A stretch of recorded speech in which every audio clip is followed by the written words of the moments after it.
Franjo Tahi, plemić ugarskog podrijetla, kao mladić je zapovjedao carskim postrojbama u južnoj Ugarskoj.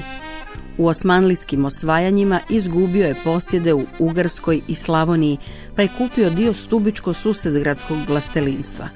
Sukobljavao se s vlasnicima drugog dijela posjeda i tamošnjim seljacima. Njegovi postupci bili su povod za nekoliko seljačkih buna, od kojih je najveća bila 1573. godine. August Šenoa u romanu Seljačka buna prikazao ga je kao izrazito okrutnog ugnjetavača i despota, a i usmena narodna predaja zapamtila ga je kao čovjeka teške čudi. Ostala je zabilježena legenda o njegovoj smrti 4. kolovoza 1573. godine.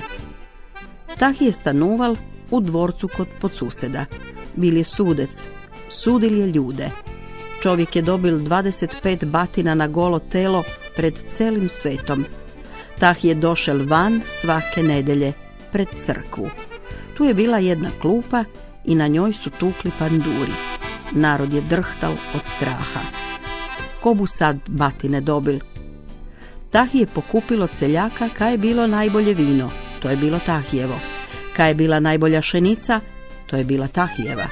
Protiv Tahija se pobunil Matija Gubec iz Stubice, ali je Tahi bil jači. Gupca su uhvatili, mučili, deli mu na glavu užareni lonec i rugali mu se da je to kruna kad je htel biti kralj. Tahi je uzimal sebi devojke. Tako je bila jedna poštena devojka iz Zagorja, siromašna, i Tahiju je upropastil. A ona je rekla da će mu se osvetiti. Kad je ona čula da je Tahi postal udovec, ona je opet došla ka njemu u službu.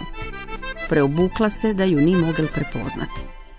I jedne noći je ona obukla njegove žene odelo i uzela one seljačke vilice kojima se zemlani lonci grabe z vatre, s tim da će ga zagušiti.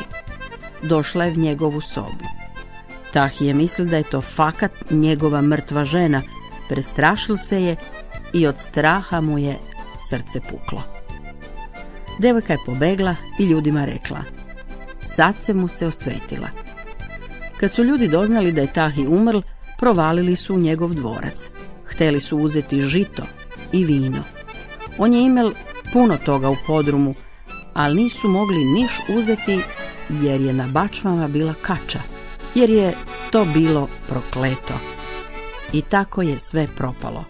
I žito, i vino, i grad se je srušil, nikoga nije htel dirati.